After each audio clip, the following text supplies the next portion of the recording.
Bonjour. Alors aujourd'hui, je voudrais raconter une histoire. Je voudrais raconter ce qui se passe tous les ans entre le 13 et le 15 août à peu près au Japon. C'est une histoire que j'ai appelée accueillir, remercier, laisser partir. Parce que pour moi, comme pour beaucoup d'entre vous, j'imagine, c'est pas facile de comprendre l'importance du rituel, l'importance des gestes renouvelés à des dates précises. Il m'a fallu du temps pour comprendre l'importance de la forme, de mettre en forme les sentiments, en fait l'importance des gestes. Et je voulais partager ce matin cette période autour du 15 août qui s'appelle Obon, la fête des morts.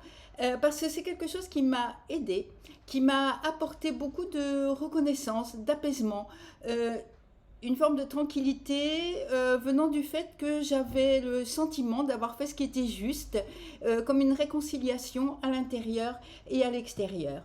Donc, bien sûr, ce que je vais raconter là, c'est pas une chose pour refaire forcément telle qu'elle, hein. C'est une sorte de trame, mais dont je pense que nous pouvons nous inspirer.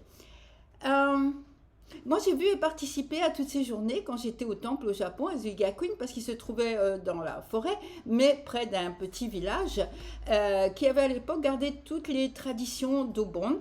Et les moines et les nonnes y prennent part, on va voir, en se déplaçant dans les maisons du village. Et enfin, pour ce que j'en sais, je crois que la plupart de ces traditions sont encore vivantes aujourd'hui. Alors voilà comment ça se passe. Euh, D'abord, autant que possible, on va retourner chez soi, c'est-à-dire dans son village natal, dans sa province natale, pour participer à cette fête, non seulement au sein de sa famille, mais au sein du village, du quartier. C'est très important. On va retrouver ça plusieurs fois pendant ces 3 jours. Euh, Ce n'est pas quelque chose de privé, au sens voilà, dans sa maison, avec, voilà. C'est quelque chose qui s'étend et qui est un partage en fait avec toutes les personnes qui nous entourent ou qui nous ont entourés. Donc Obon, c'est la fête des morts, c'est le moment où on accueille les esprits des morts, des ancêtres. Et j'étais frappée parce que je me suis dit, tiens, ce mot ancêtre, on ne l'utilise plus beaucoup parce que on pense aux morts qu'on connaît ou qui sont proches ou dont on a entendu parler. Mais en fait, là, ce sont les ancêtres, c'est-à-dire cette très longue chaîne, quoi, inimaginable, d'êtres humains qui aboutit à nous, à notre vie éphémère, à notre vie fragile. Et puis, on a tous ces ancêtres derrière nous et c'est vers eux aussi qu'on va se tourner. Donc, le premier jour, on se rend au cimetière pour laver la pierre tombale. Et c'est une jolie expression parce qu'on dit qu'il faut la laver avec douceur, comme si l'on lavait le dos de sa propre mère. Et puis ensuite, on va nettoyer toute la maison, comme on le fait quand on reçoit des invités. Et puis, tout ceci fait, on va faire un feu, bon alors un petit feu souvent un peu symbolique, devant l'entrée de la maison. Et c'est quelque chose qui va servir de guide donc aux ancêtres pour les guider sur le chemin du retour, pour qu'ils reviennent un moment dans leur maison. C'est comme une voix qui leur dirait par ici, grand-père, grand-mère, voilà. Parce que donc on considère que pendant cette fête, les portes de l'au-delà s'ouvrent et cela permet aux ancêtres de revenir dans leur foyer où tout est prêt pour les accueillir. Et pendant ces 3 jours, il n'y a plus vraiment de séparation, et c'est ça le point important, entre les vivants et les morts. Et à la fin de ces 3 jours, ils regagneront leur monde et les vivants reprendront leur vie. Alors, comment est-ce que cela, alors ça c'est une parenthèse, comment est-ce que cela s'articule avec la pensée bouddhiste du non-ego, etc. Je n'ai pas la moindre idée.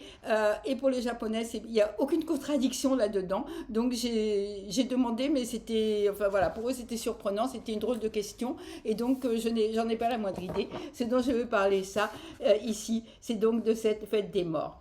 Et le soir, donc, une fois que tout a été fait, que les ancêtres ont été accueillis, dans les villages et même dans les grandes villes, on se réunit à l'extérieur. Hein, toujours, c'est quelque chose qui se fait à l'extérieur. Et puis, c'est Bon Odori. Odori, c'est danse. Et c'est la danse de cette fête. C'est une danse. Alors, c'est une danse très facile. J'étais très touchée parce que quand je suis arrivée au Japon pour la première fois, j'étais à Tokyo. Et en fait, c'était juste avant Aubonne, que je connaissais absolument pas. Et j'ai entendu du bruit dans la rue le soir. Je suis allée voir. Et il y avait toutes ces personnes qui dansaient, des personnes âgées, des tout jeunes, des tout jeunes enfants, etc. Et tout le monde était ensemble et dansait. Alors ils m'ont tiré pour que je vienne danser avec eux. Et bon, alors c'est assez simple, quelque chose de pas en avant, de pas en arrière, quelque chose comme ça. Mais il y avait ce sentiment d'ensemble, beaucoup de joie. Parce que en même temps qu'on a la joie d'accueillir les ancêtres, on a aussi cette célébration. Alors ça, c'est quelque chose de la campagne, hein, c'est quelque chose qui a existé dans toutes les traditions. Célébration des moissons, célébration de tout ce qu'on reçoit pendant l'été, toute l'abondance qui va permettre de poursuivre l'année. Comme si, d'une certaine façon, il n'y avait pas vraiment de différence entre accueillir les esprits des ancêtres et accueillir tout ce qui est donné par la nature. Et voilà ce qu'en dit ce grand moine Ikkyu. Enfin, voilà, je trouve que c'est quelque chose de merveilleux, un regard inattendu. Il dit, c'est la grande fête de l'esprit. Les melons de cette récolte sont esprits. Esprit les aubergines, esprit l'eau de la rivière Camo, esprit les pêches et les kakis. Les morts sont esprits, les vivants sont esprits. Tous ces esprits s'unissent et se fondent dans la vacuité du cœur et de la pensée. Je rends grâce et loue le Bouddha. Alors je trouve que c'est un regard extraordinaire. Esprit les courgettes, esprit les aubergines, esprit les vivants, esprit les morts, et tout cela se fond dans la vacuité du cœur. Et peut-être que c'est là, peut-être que lui, il a perçu ce que moi j'ai du mal à percevoir, cette rencontre entre les deux. Il y a à la fois tout est reconnu dans la vacuité, puisque tout se va se fondre dans, et le dit, la vacuité du cœur et de la pensée. Tous ces esprits s'unissent et se fondent dans la vacuité du cœur et de la pensée. Et en même temps, il y a chaque phénomène qui est là, qui est reconnu, qui est chanté, qui est fêté. Les courgettes, les aubergines, l'eau, les vivants, les morts, etc., qui sont reconnus et fêtés à la fois pour leur existence et leur non-existence. Donc c'est peut-être Ikkyu qui a la réponse à cette question que je posais avant. Ça, c'est le premier jour. Je reprends souffle. Le deuxième jour, sur l'hôtel bouddhiste, qui existe, ou qui existait en tout cas dans pratiquement toutes les maisons, tous les appartements. Le matin, la maîtresse de maison y posait du riz qu'on venait de cuire ou de l'eau, etc. Donc, ce deuxième jour, sur l'hôtel bouddhiste, on va placer des fruits, des légumes, des sucreries. Et ça, c'est une chose curieuse quand on va dans les cimetières au Japon. C'est presque mexicain, enfin pas tout à fait, mais on voit souvent sur les tombes du coca, un paquet de cigarettes, des bonbons. Voilà, on va toujours donner quelque chose aux esprits. Et puis, il y a un moment qui est très joli.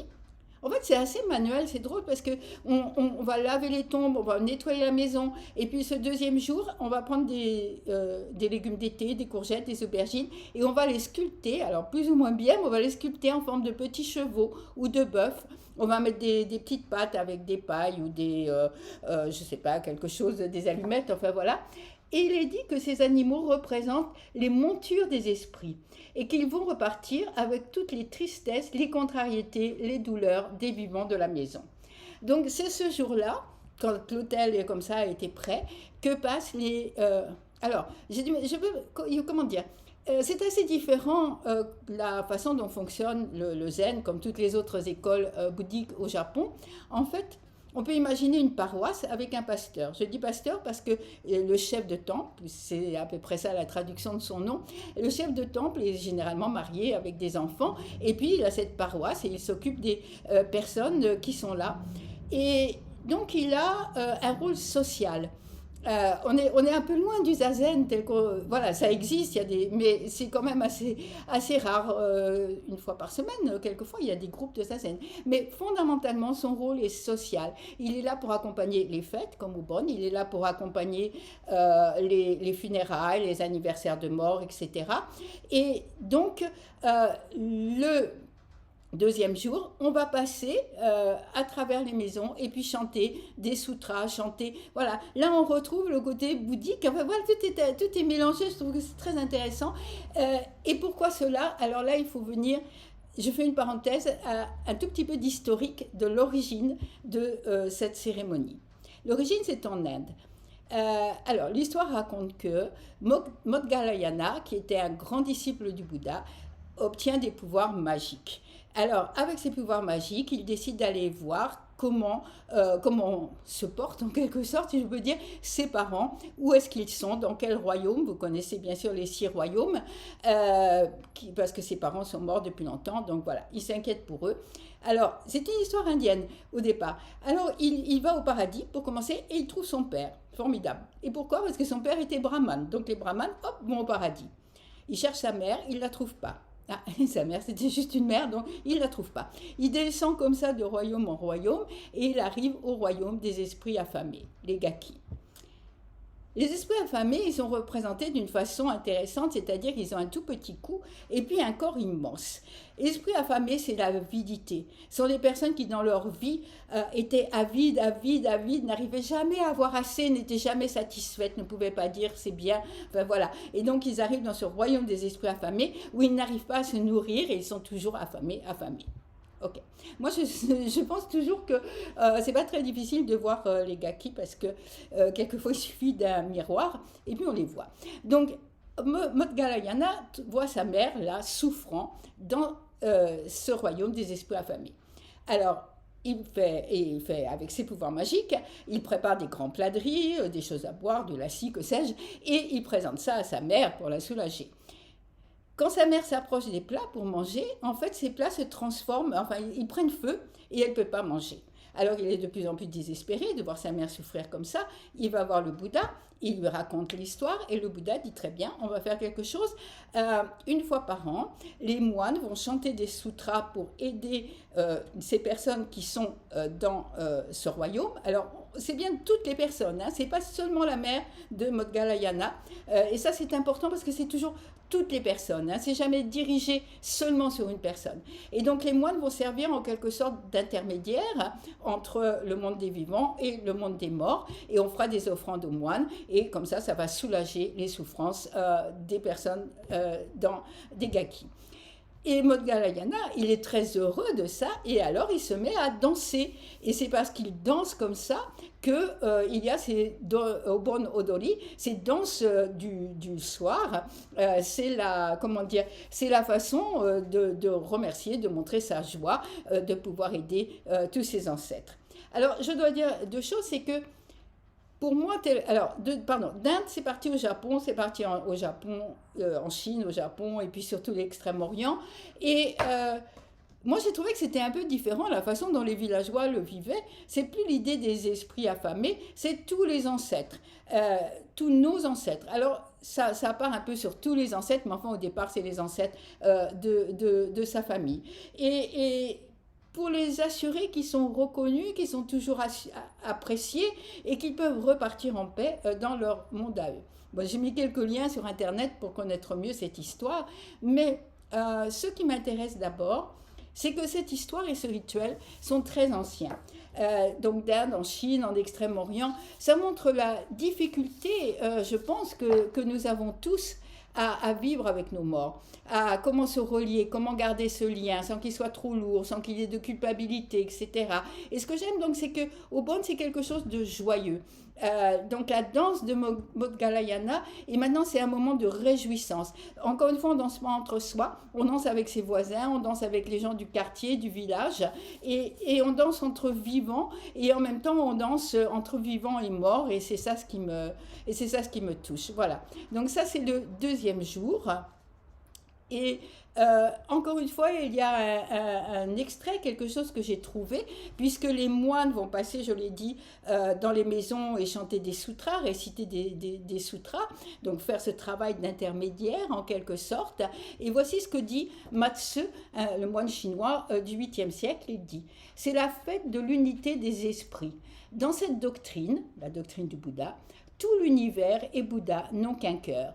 Alors ce cœur unique, c'est tout l'univers, et dans cette fête, les arbres, les herbes, le pays, la terre, tout devient Bouddha. » Voilà, c'est cette ouverture immense comme ça, ce sont les vivants, ce sont les morts, et c'est la terre entière, tout devient Bouddha. Donc voilà, ça sont les 2 premiers jours, hein, et puis vient le 3e jour. Alors, je dis que c'est quelque chose d'assez manuel et concret parce que le 3e jour, on va préparer des petits radeaux. Des petits radeaux avec des brindilles, avec des feuilles de roseau, enfin des choses très légères comme ça. Et puis dessus, on va coller une bougie.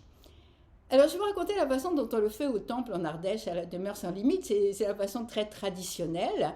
Euh, Déjà, on attend la tombée de la nuit, donc on a préparé ces petits radeaux, on attend la tombée de la nuit, on fait une grande marche en méditation en silence pour laisser un petit peu les choses comme ça, nous laisser entrer dans le silence, dans un certain calme déjà. Et puis on arrive auprès, en bas du temple, il y a une rivière, un petit ruisseau au mois d'août, mais voilà. Et puis là, on va allumer la bougie et puis on va confier ce petit radeau à la rivière. Alors, ici, c'est une rivière, ça peut être un autre endroit. Mais ce qui est important, c'est on va confier comme ça au flux, au fil de l'eau. Hein.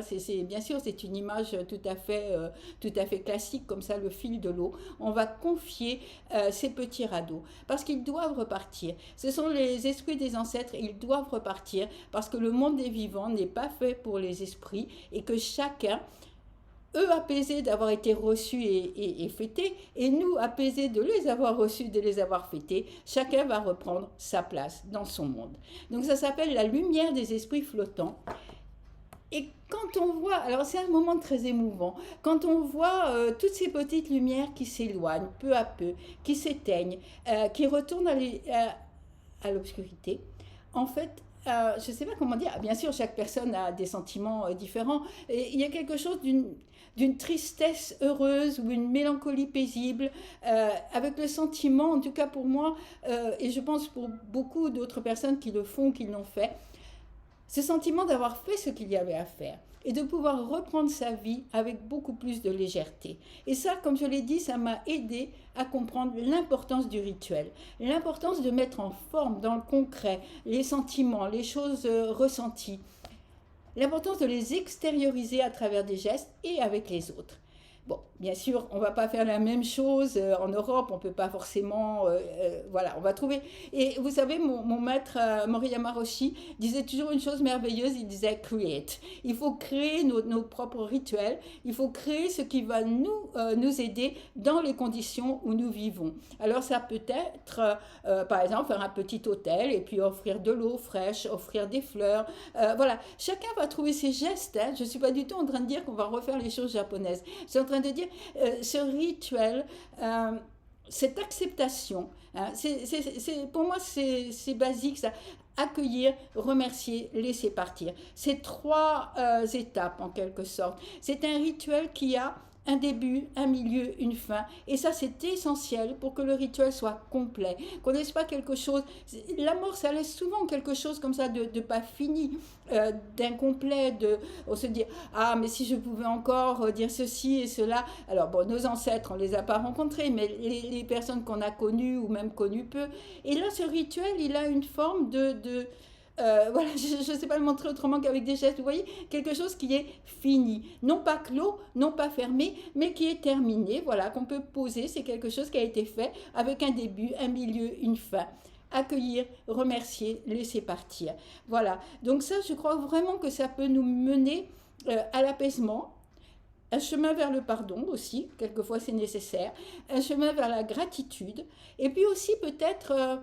surtout ce qui est essentiel, c'est la reconnaissance de notre ignorance mutuelle, la nôtre et celle de nos proches. Parce que tout le monde est, je ne sais pas comment dire, enfoui dans les trois poisons, enfoui dans l'ignorance. Et reconnaître cette ignorance, ça peut nous aider à accepter notre vie telle qu'elle est et accepter leur vie telle qu'elle a été. Donc ce radeau fragile avec sa bougie, cette petite lumière dans l'obscurité, ça nous rappelle la fragilité, bien sûr, de notre propre vie. Alors voilà, un moment on flotte, la bougie est allumée et petit à petit, la rive s'éloigne et la bougie s'éteint.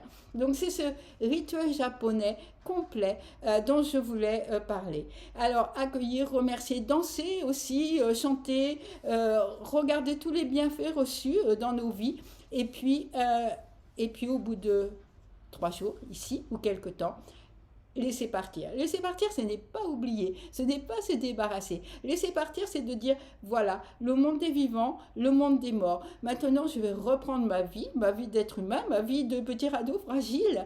Je vais reprendre cette vie avec plus de légèreté, avec plus de gratitude, avec un cœur purifié, avec un esprit plus léger. Voilà, ça ce sont les 3 jours d'Aubonne, les 3 jours de cette fête des morts autour du 15 août dont je souhaitais parler. Et samedi, j'aimerais lire un texte de Thich Nhat Hanh qui est dans la continuité de ces 3 jours de cérémonie, de ces 3 jours d'ouverture.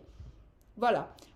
Ah oui, il y a une chose, si vous voulez faire quelque chose de japonais d'assez simple, c'est sekihan. Sekihan, c'est le riz, alors le riz mochi, vous voyez le riz comme ça collant, qu'on cuit avec des haricots rouges. Alors ça donne une teinte rouge à tout le plat, et ça c'est comment dire, c'est le plat typique des offrandes qu'on fait, c'est le plat typique des jours de fête. Voilà, vous pouvez faire sekihan et ça sera une très belle fête. Merci beaucoup.